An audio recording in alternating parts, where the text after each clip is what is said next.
का इतिहास और जीवनी।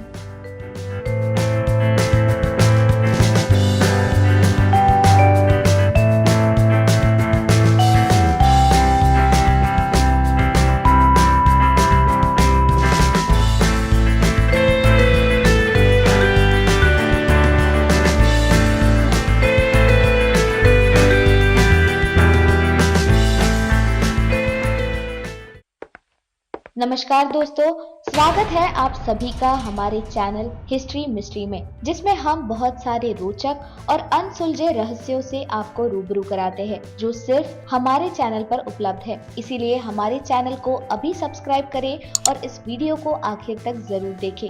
तो आइए दोस्तों शुरू करते हैं। मित्रों, जैसा कि आप जानते हैं, अकबर मुगल काल का सबसे कुशल शासक और धर्म निरपेक्ष बादशाह था। मुगल काल का इतिहास बहुत बड़ा और प्राचीन है। दोस्तों, आज हम आपको अकबर के इतिहास और उनकी जीवनी से अवगत करवाते हैं। अकबर का प्रारंभिक जीवन। 1540 ईस्वी में मुगल सम्राट हुमायूं चौसा और कन्नौज के युद्ध में शेरशाह सूरी से पराजित हो गया था और सिंध की तरफ कूच करते हुए उन्होंने हुमायूं के छोटे भाई के अध्यापक शेख अली अकबर जामी की 14 वर्ष की बेटी हमीदा बानो बेगम से निकाह कर लिया। हमीदा ने 15 वर्ष की उम्र में ही सिंध प्रांत में जलाउद्दीन मोहम्मद अकबर को जन्म दिया। अकबर का जन्म 15 अक्टूबर 1542 को हुआ था, जिस समय उनके माता पिता सिंध प्रांत के हिंदू राजा राणा प्रसाद की शरण में थे। हुमायूं के निर्वासन के दौरान अकबर को काबुल लाया गया और उसके चाचाओं ने उसकी परवरिश की। उन्होंने अपना बचपन शिकार और युद्ध कला में बिताया, लेकिन पढ़ना लिखना कभी नहीं सीखा। 1551 में अकबर ने अपने चाचा हिंडल मिर्जा की इकलौती बेटी रुकैया सुल्तान बेगम से निकाह कर लिया। इसके कुछ समय बाद ही हिंडल मिर्जा की युद्ध के दौरान मौत हो गई। हुमायूं ने 1555 में शेरशाह सूरी के बेटे इस्लाम शाह को पराजित कर दिल्ली पर कब्जा कर लिया। इसके कुछ समय बाद ही हुमायूं की मृत्यु हो गई। अकबर के अभिभावक बैरम खान ने 13 वर्ष की उम्र में ही 14 फरवरी 1556 में अकबर को दिल्ली की राजगद्दी पर बिठा दिया। बैरम खान ने उसके वयस्क होने तक राजपाट संभाला और अकबर को शहंशाह का खिताब दिया। अकबर के सैन्य अभियान। सूरी साम्राज्य ने छोटे बालक का भय न रखते हुए हुमायूं की मौत के बाद फिर से आगरा और दिल्ली पर कब्जा कर लिया। बैरम खान के नेतृत्व में उन्होंने सिकंदर शाह सूरी के खिलाफ मोर्चा निकाला। उस समय सिकंदर शाह सूरी का सेनापति हेमू था और बैरम खान के नेतृत्व में अकबर की सेना ने हेमू को 1556 में पानीपत के दूसरे युद्ध में पराजित कर दिया। इसके तुरंत बाद मुगल सेना ने आगरा और दिल्ली पर अपना आधिपत्य कर दिया। अकबर ने दिल्ली पर विजय प्रवेश किया और 1 महीने तक वहां पर निवास किया। उसके बाद अकबर और बैरम खान दोनों पंजाब लौट गए, जहां पर सिकंदर शाह फिर से सक्रिय हो गया था। अगले 6 महीनों ने मुगलों ने सिकंदर शाह सूरी के खिलाफ दूसरा बड़ी लड़ाई जीत ली थी। सिकंदर शाह इसके बाद बंगाल भाग गया। अकबर की सेना ने वर्तमान पाकिस्तान के लाहौर और पंजाब इलाके पर कब्जा कर लिया था। अकबर ने राजपूताना शासकों को हराकर अजमेर पर भी कब्जा कर लिया था और इसके बाद ग्वालियर किले पर भी सूरी सेना को हराकर कब्जा कर लिया। अकबर के शासन में मुगल परिवार की बेगमों को काबुल से भारत लाया गया। जो उसके दादा बाबर और पिता हुमायूं नहीं कर पाए, वो अकबर ने कर दिखाया। 1559 में मुगलों ने राजपूताना और मालवा की तरफ से कूच किया। अकबर ने अपने संरक्षक बैरम खान से विवाद के कारण उसको साम्राज्य विस्तार के लिए रोक दिया। 18 वर्ष की उम्र में जवान बादशाह ने राजपाट के कार्यों में रुचि दिखाना शुरू कर दिया। अकबर ने अपने रिश्तेदारों के बहकावे में आकर बैरम खान को 1560 में निष्कासित कर मक्का में हज पर जाने का आदेश दे दिया। बैरम खान मक्का के लिए रवाना हो गए, लेकिन रास्ते में शत्रुओं के बहकावे में आकर क्रांतिकारी बन गए। बैरम खान ने मुगल सेना पर पंजाब में धावा बोल दिया, लेकिन पराजित होकर समर्पण करना पड़ा। अकबर ने उसे फिर भी क्षमा कर दिया और उसे फिर मक्का जाने का विकल्प दिया, जिसको उसने स्वीकार कर लिया। मक्का में जाते वक्त व्यक्तिगत प्रतिशोध के चलते एक अफगानी ने उसकी हत्या कर दी। 1560 में अकबर ने फिर से सैन्य अभियान शुरू किया।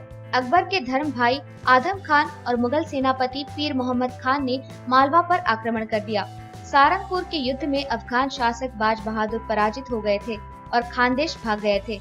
अकबर ने मालवा पर अपना कब्जा कर लिया और बाज बहादुर ने कई सालों तक अकबर की सेवा की। 1562 में आदम खान का अकबर के साथ विवाद हो गया और अकबर ने उसको आगरा में अपने राजमहल की छत से नीचे गिरा दिया। उसकी मृत्यु सुनिश्चित करने के लिए उसने दोबारा आदम खान को ऊपर से गिराया। अकबर ने अपने शासन में कई नियम और कानून बनाए। अकबर के खिलाफ विद्रोह करने की काफी क्रांतिकारियों ने कोशिश की, लेकिन अकबर ने उनको मौत के मुंह में पहुंचा दिया। 1564 में मुगल सेना ने गोंडवाना राज्य पर आधिपत्य कर लिया।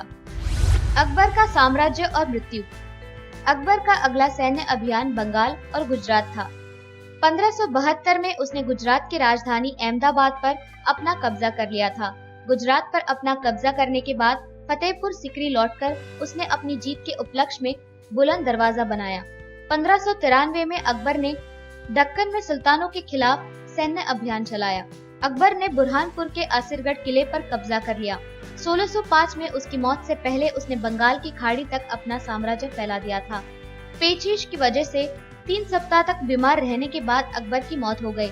अकबर की कब्र आगरा में बनाई गई है। अकबर का निर्माण कार्य। मुगल स्थापत्य कला हिंदू और मुस्लिम स्थापत्य का मिश्रण था। अकबर ने इन दोनों के मिश्रण से कई इमारतें बनवाई थी। अकबर के निर्माण का अपना अलग तरीका था, जिससे उसने भवन, इमारतें, महल, मस्जिद, कब्रें और किले बनवाए। अकबर ने सबसे पहले आगरे के किले का निर्माण करवाया था। इस किले के 2 द्वार दिल्ली गेट और अमर सिंह गेट है। अकबर ने लाल पत्थरों से 50 से भी ज्यादा इमारतों का निर्माण करवाया था, जिसमें से कुछ अभी भी और कुछ लुप्त हो गए हैं। इसमें अकबरी महल और जहांगीर महल, इन दोनों महलों को एक ही तरीके से बनवाया गया है।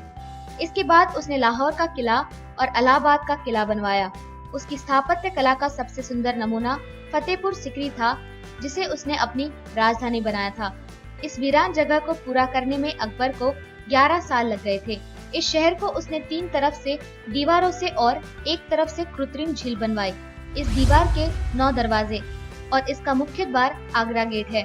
उसने बुलंद दरवाजा का भी निर्माण करवाया, जो मार्बल और बलुआ पत्थरों से निर्मित है। दीवाने खास भी इसकी प्रसिद्ध इमारत है। अकबर ने गरीबों की मदद करने के लिए कई सरायों का निर्माण करवाया। इसके अलावा कई विद्यालयों और इबादत करने की जगह का निर्माण करवाया। तो दोस्तों, ये थी जानकारी अकबर के इतिहास के बारे में और उनके जीवनी के बारे में।